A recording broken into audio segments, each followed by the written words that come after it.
I said, that's not what we said. He's a smart customer, I will tell you that. That was exactly what we agreed. Mr. President, you called Zelensky a dictator. Would you use the same words regarding Putin? I don't use those words lightly. President Putin violated this peace. And I had several discussions, especially beginning of 2022, several times, 7 hours with President Putin. The U.S. vote against the UN resolutions that Ukraine proposed and also the U.S. proposed? I would rather not explain it now, but it's sort of self-evident. I stopped my discussion with President Putin after Bucha and the war crimes because I considered that For Macron, That is the most beautiful language. I have no idea what he's saying, but that is the most elegant, beautiful language. Go ahead, please. On February 24th, 2025, U.S. President Donald Trump and French President Emmanuel Macron met at the White House to discuss the ongoing conflict in Ukraine. Despite a display of camaraderie, their differing perspectives on the path to peace were evident. This meeting marked the first European leaders' visit since President Trump began his second term. The discussions underscored the complexities in international diplomacy, especially when allied nations hold contrasting views on conflict resolution. Very good talks with Russia. We've had some very good talks with others, and we're trying to get the war ended with Russia and Ukraine, and I think we've come a long way in a short period of weeks. And the president's been very helpful also. And we're also talking about trade, various trade deals that we will be doing with France, and we'll be discussing a little bit further. Then we'll have a press conference later on. You can ask some questions. We'll be having a press conference in a little while. We're going to have lunch with the entire French staff, and we look forward to it. And again, the relationship's been very special with France and very special with this gentleman on my right. And we look forward to keeping that going for a long period of time. Thank you very much. Thank you. Thank you, Mr. President. President Trump refrained from labeling Russian President Vladimir Putin as a dictator. Mr. President, you called Zelensky a dictator. Would you use the same words regarding Putin? I don't use those words lightly. I think that we're going to... A term he had recently used for Ukrainian President Volodymyr Zelensky. In contrast, President Macron was unequivocal in his stance. So this is a new context. So there is good reason for President Trump to re-engage with President Putin. But my experience is the following, and I shared it with President Trump and the team. In 2014, our predecessors negotiated peace with President Putin. But because of the lack of guarantees, and especially security guarantees, President Putin violated this peace. And I had several discussions, especially beginning of 2022, several times, 7 hours with President Putin, 15 days before launching of the attack. He denied everything, but we didn't have security guarantees. So this is why being strong and having deterrence capacities is the only way to be sure it will be respected. Macron's assertion aligns with the European Union's position that Russia is the aggressor in the conflict. This highlights a significant transatlantic divide, as President Trump's reluctance to criticize Putin contrasts with Europe's firm stance. It's time to end this bloodletting and restore peace, and I think we're going to do it. We've had some great conversations, including with Russia. Since my return to the White House, we've made more progress toward that goal in 1 month than occurred in the past 3 years. And I've spoken with both President Putin and President Zelensky. And again, a lot of good things toward peace are happening, moving it, I think, pretty quickly. The leaders also diverged on their strategies for achieving peace in Ukraine. It is what it is. Again, it's a war that should have never been started. It's a war that would not have been started if I were president, but it did start, and it's at a terrible level. Where President Trump has long maintained that the war in Ukraine was preventable and has repeatedly suggested that his leadership would have deterred Russia's invasion. His comments mirror his broader foreign policy stance, emphasizing deal-making over prolonged conflicts.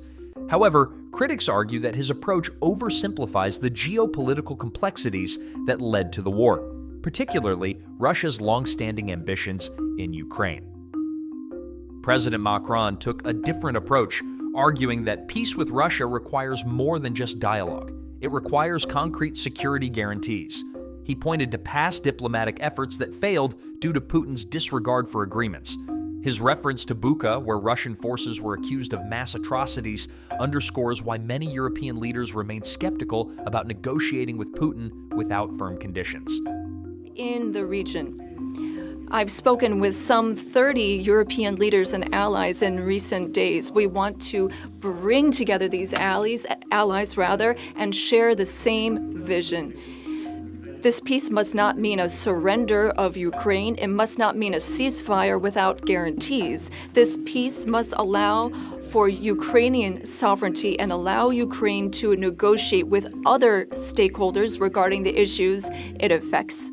While President Trump emphasized swift negotiations, President Macron stressed the importance of a peace agreement that ensures Ukraine's sovereignty and includes verifiable guarantees. This difference reflects broader debates on whether to prioritize immediate ceasefires or long-term security assurances. I will prevent, and very easily, World War III, very easily. Before I even arrive at the Oval Office, I will have the disastrous war between Russia and Ukraine settled. It will be settled quickly. I will get the problem solved, and I will get it solved in rapid order, and it will take me no longer than one day. I know exactly what to say to each of them. I got along very well with them. So when the agreement is done, they can watch that everything's followed properly. I don't think that's going to be a problem. And a lot of the European countries, I don't want to speak for France, but I know that the president's talked about doing that also. I think that'll be a very good day when we can go in as peacekeepers as opposed to what's going on right now with everybody being killed. Will they have U.S. backing? Those troops going into Ukraine, will they have U.S. backing from U.S. troops? Both leaders found common ground on the potential deployment of European peacekeeping forces in Ukraine, contingent upon a finalized peace deal. Then at that point, and recently France has worked with the UK to provide its contributions. We've worked on plans, we've worked with our militaries, not to go to the front lines, not to go into occupied territories, but as a show of support to show that we have a negotiated peace signed by both sides, and that is a peace we will preserve. So these would be peaceful deployments of troops, not for combat. These would be deployments of an assurance force. They would be limited, but they show solidarity. Macron emphasized that these forces would not be combatants, but would serve as monitors to uphold any future peace agreement. This approach mirrors past European-led peacekeeping missions, such as those in the Balkans, where international forces were deployed to stabilize post-conflict regions. However, questions remain. Who would fund and lead such a mission? And would Russia accept foreign troops on Ukrainian soil, even in a neutral capacity? Something we're talking about. Will you convince Vladimir Putin to accept the European troops as peacekeeper, would you think? Yeah, he will accept that. He will accept I've it? asked him that question. You talked to him? I've asked him that question. Is said France yes? going to lift the block on the Because he's $300 billion? not, look, if we do this deal, he's not looking for more war. He doesn't mind, but I've specifically asked him that question. He has no problem with it. Is France Trump's confidence that Putin would accept a peacekeeping force suggests a belief that direct negotiation with the Russian leader can yield results. But history raises doubts. Russia has previously dismissed international peacekeeping proposals in Ukraine, and Putin has consistently opposed Western military involvement in former Soviet territories. In past conflicts, Russia has either restricted or outright rejected UN and EU monitoring missions. The agreement on deploying European peacekeepers indicates a collaborative effort to maintain stability post-conflict. However, the success of such a mission would depend on clear mandates and the consent of all parties involved, including Russia. The United States has put up far more aid for Ukraine than any other nation. Hundreds of billions of dollars. We've spent more than $300 billion, and Europe has spent about $100. 100 billion, that's a big difference, and at some point we should equalize.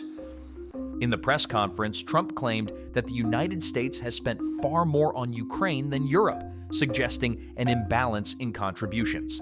But do the numbers add up? Let's break it down. According to official reports from the Kiel Institute for the World Economy, which tracks aid to Ukraine, the U.S. has provided roughly $113 billion in total assistance as of early 2025, including military, financial, and humanitarian aid. This is a substantial amount, but significantly less than Trump's claimed $300 billion. Meanwhile, European nations and institutions combined have committed over $144 billion, surpassing U.S. contributions. The European Union alone has pledged more than $85 billion, while individual countries, including Germany, the UK, and France, have added billions more. Europe is loaning the money to Ukraine. They get their money back. No, in fact, to be frank, we paid 60% of the total efforts, and it was through, like the US, loans, guarantee, grants, and we provided real money. To be clear, we have 230 billion frozen assets in Europe, Russian assets, but this is not as a collateral of a loan because this is not our belonging. So they are frozen. If at the end of the day, in the negotiation we will have with Russia, they're ready to give it to us, super. It will be loan at the end of the day, and Russia will have paid for that. If you This is my believe wish. that, it's okay with me. Mr. President, They get their money back, and we don't, and now we do. But, that's We only will find fair. positive. A notable moment occurred when President Macron corrected President Trump's characterization of European financial support to Ukraine. Macron's interjection highlights Europe's substantial financial commitment to Ukraine. As of early 2025, the EU and its member states have provided nearly 134 billion euros in support to Ukraine, encompassing grants, loans, and guarantees. This counters the perception that European aid was primarily in the form of loans. The meeting between Presidents Trump and Macron showcased both unity and divergence in addressing the Ukraine conflict. As diplomatic efforts continue, the balance between swift resolution and sustainable peace remains a focal point for both leaders. This summit underscores the challenges in international diplomacy, where allied nations must navigate differing strategies and perspectives to achieve a common goal. The ongoing dialogue between the U.S. and European leaders will be crucial in shaping the future of Ukraine and broader geopolitical stability. We live just 1,500 kilometers from Ukraine, and the Germans and Polish are even closer. So our collective security is important. We need to answer this call for Europeans to be more engaged, and Americans will be there still in solidarity. Europeans are working for their collective security, but I really think this was a turning point today in our discussions. Emmanuel, thank you very much. Great job, and it's been wonderful being with you. Say hello to your beautiful wife, and we will see you again soon. We'll be speaking often. We'll get this thing worked out. We're going to get it done. So important, and great job. Thank you.